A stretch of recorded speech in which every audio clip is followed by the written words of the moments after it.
Did the Buffalo Bills miss their window of opportunity?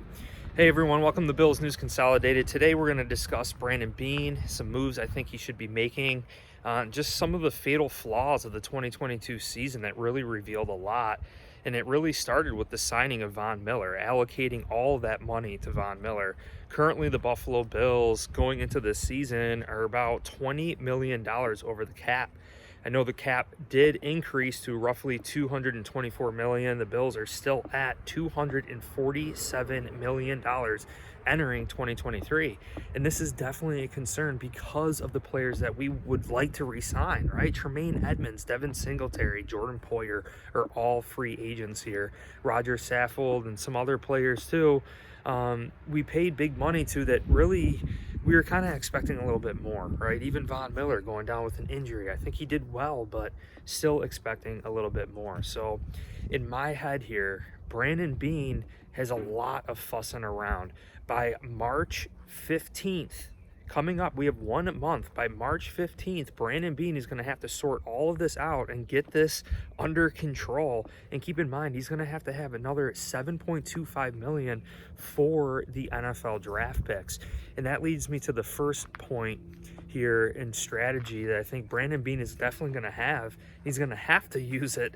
It's maybe trading up and getting rid of some players in this year's NFL draft. We know how good and talented the Buffalo Bills really are, but do we have $7.25 million to allocate to these draft picks? And I'm not saying trade back. That is definitely a possibility, but why not trade up a couple times?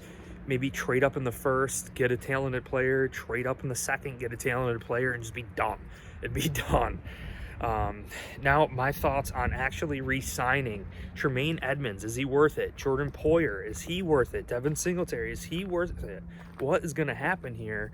And my thoughts on this, we saw last year, we'll start with Jordan Poyer, right? We saw Jordan Poyer and all the stats coming out stating, hey, look, the Bills are undefeated when Jordan Poyer is out there, right? We only lost to the Bengals when Jordan Poyer was out there playing.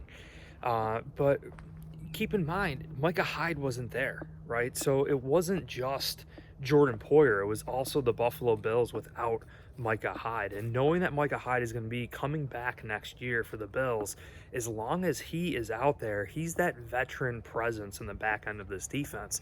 How vital is Jordan Poyer, right? Is that stat skewed a little bit because we didn't have Micah Hyde? When we had to rely on Jaquan Johnson and DeMar Hamlin, right? We went with versus the Miami Dolphins in just dire situations throughout this season. You really have to keep that in mind, right? Is Jordan Poyer worthy of franchise tagging, which would give him an average of the top 5 salaries at that position in the NFL? I believe the market value they're saying for Jordan Poyer is $11 million, and I don't think the Bills have it. I don't know if the Bills have it. And then regarding Tremaine Edmunds, right? Young Tremaine Edmunds developed here. The quarterback of this defense, calling plays, really was expecting a little bit more from him this season, and he flashed. He flashed that he's gotten better in certain areas, especially in coverage. I think he showed a little extra speed to him, and I believe that's because of his overall awareness. He's kind of reacting a little bit better to the NFL.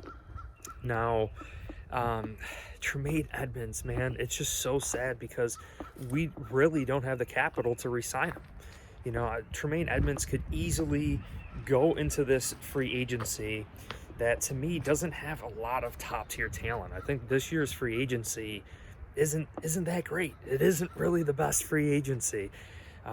So I think Tremaine Edmunds could definitely get a pretty penny in free agency.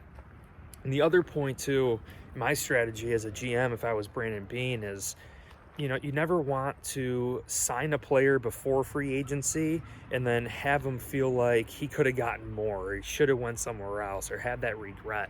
So I kind of like the philosophy of having these players enter free agency, see their fair value, see what other teams are willing to pay them, and then in the same sense, we can really see if they want to be in Buffalo. For Isaiah McKenzie, took an extreme pay cut to remain in Buffalo because he wanted to be here. Now, a small market team like Buffalo, it's ideal to find players like that, and it's ideal to find players that want to live in the elements and play in bad weather, especially going forward with this new stadium. You have to keep that in mind. We have to bring in players that want to be here, period. And not just for the money, but they want to be here. So Tremaine Edmonds, to me, could very well not be re-signed by the Buffalo Bills. And that's a scary thought, because right now we're already without Jordan Poyer. We're without Tremaine Edmonds, right?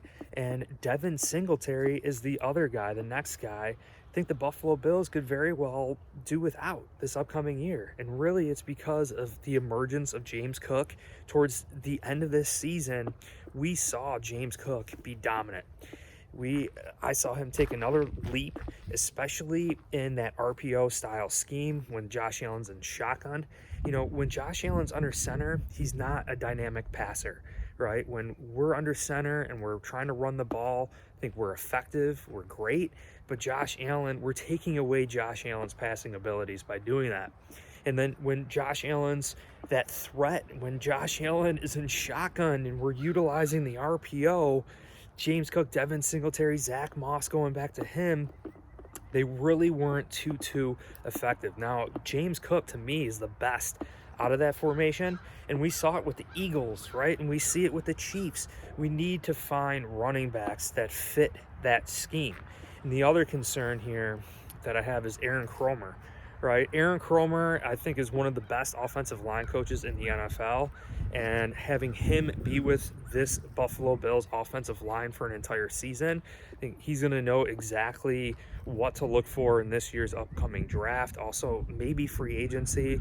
But, you know, Aaron Kromer is a great coach, and I think he's going to get us right on track with this offensive line, without a doubt. But Devin Singletary, Jordan Poyer, Tremaine Edmonds could very well not be a Buffalo Bill. And the funny thing is, too, the Bills did post a picture.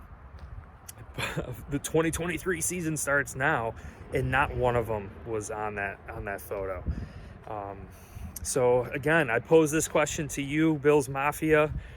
Did the Buffalo Bills miss their window? Did they miss their window? Did we make a mistake allocating so much money to Von Miller?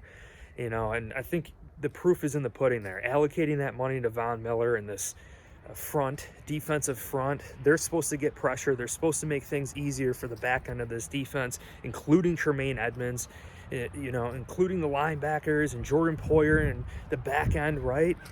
There's no reason why our middle linebacker should be running all over the field chasing these wide receivers. So we allocated that money to Von Miller. I don't know how we could continue to keep allocating money to other positions, especially on defense. Say we feed Josh Allen, build this offensive line, get him another dynamic wide receiver to pair with Gabe Davis. So hope you guys enjoyed this video. If you did, hit like, subscribe. Check you guys soon. Go Bills. Peace.